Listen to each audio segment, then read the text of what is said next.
पुढची आताची एक मोठी बातमी जाणून घेऊयात। पुण्यामधल्या खराडीमधल्या ड्रग्ज पार्टी प्रकरणामध्ये ससून रुग्णालयाचा अहवाल समोर आला।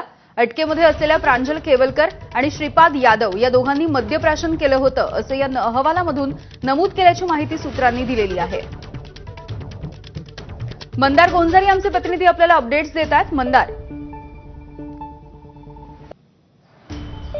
खरं तर पुणे पोलिसांनी कारवाई केली होती। त्या ठिकाणी अंमली पदार्थ आहेत या कारणास्तव, मात्र जेव्हा या आरोपींना अटक करण्यात आली, त्यांची वैद्यकीय चाचणी करण्यात आली, तेव्हा त्या वैद्यकीय चाचणीमध्ये 7 आरोपींपैकी दोघांनी मद्यपान केल्याचा प्राथमिक अहवाल आहे। ही गोष्ट आपण लक्षात ठेवायला हवी। डॉक्टरांकडून ससून रुग्णालयाच्या देण्यात आलेला आहे, ज्यामध्ये डॉक्टर प्रांजल खेवलकर आणि श्रीपाद यादव या दोघांनी मद्यप्राशन केल्याचं या प्राथमिक अहवालामध्ये नमूद करण्यात आलंय। मात्र महत्त्वाची गोष्ट आहे ती म्हणजे अंमली पदार्थांचं खरंच सेवन झालं होतं का, आणि झालं असेल तर ते या 7 पैकी कोणी केलं होतं याचा मात्र अहवाल, या प्राथमिक स्वरूपाचा जो काही अहवाल आहे यामध्ये काही याबद्दलची माहिती देण्यात आलेली नाही।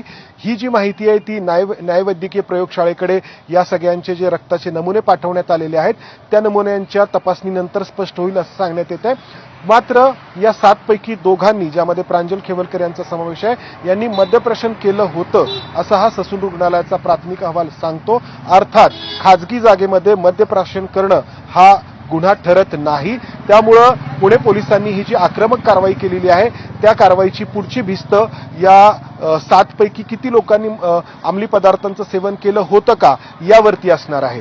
यामिनी, अगदी मंदार, या 7 पैकी किती लोकांनी अंमली पदार्थाचं सेवन केलं होतं की नाही या सगळ्याविषयी अहवाल नेमका कसा येणार आहे आणि कधीपर्यंत येऊ शकतो? डॉक्टरांशी जेव्हा आपण बोललो ससून रुग्णालयातील, तेव्हा त्यांचं असं सांगणं होतं की फक्त मद्यपानाबद्दलची प्राथमिक चाचणी आपण करू शकतो। अंमली पदार्थांचं सेवन केलं होतं की नाही हे मात्र न्यायवैद्यकीय प्रयोगशाळेच्या अहवालामध्ये स्पष्ट होऊ शकतं। या सगळ्यांचे रक्ताचे नमुने घेऊन पोलिसांकडे सुपूर्द करण्यात आले कालच, आणि पोलिसांनी ते न्यायवैद्यकीय प्रयोगशाळेकडे पाठवलेले आहेत। पुढच्या 2 ते 3 दिवसांमध्ये हे SFLचे जे नमुन्यांचे अहवाल आहेत ते येणं अपेक्षित आहे, आणि त्यानंतर समजेल की या 7 पैकी कोणी खरंच अंमली पदार्थांचं सेवन केलं होतं का, आणि केलं असेल तर नक्की कोणी केलं होतं।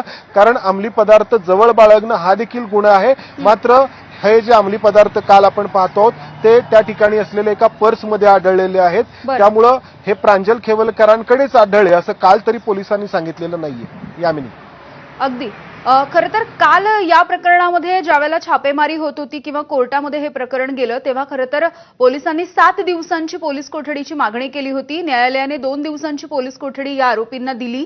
मात्र या सगळ्यामध्ये आता न्यायालयाने पोलिसांनी ज्या पद्धतीने, म्हणजे आक्रमक पद्धतीने भूमिका घेतली आणि सगळी छापेमारी केली, या सगळ्या गोष्टीवरच साशंकता काहीशी व्यक्त केली आहे।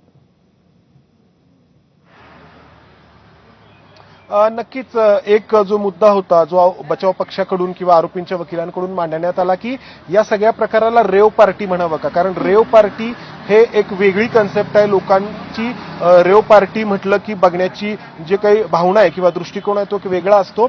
तर ही खाजगी जागेमध्ये सुरू असलेली पार्टी होती, आणि सरकारी वकिलांनी 7 दिवसांची पोलीस कोठडी मागितली, मात्र न्यायालयाने 2च दिवसांची पोलीस कोठडी दिलेली आहे। आणि या सगळ्या तपासाच्या दरम्यान पुणे पोलिसांना हे सिद्ध करावं लागणार आहे की या 7 पैकी कोणी अंमली पदार्थांचं सेवन केलं होतं का, आणि केलं असेल तर कोणी केलं होतं, आणि हे अंमली पदार्थ जे सांगितले जात आहेत की 2 ग्रॅम आणि 70 मिलीग्रॅम हे नक्की कोणाकडे सापडलेले आहेत, ते कुठून आलेले आहेत हे देखील सांगावं लागणार आहे। कारण दारू अगदी धन्यवाद मंदार माहितीसाठी। थेट जाऊयात, मुख्यमंत्री बोलतायत।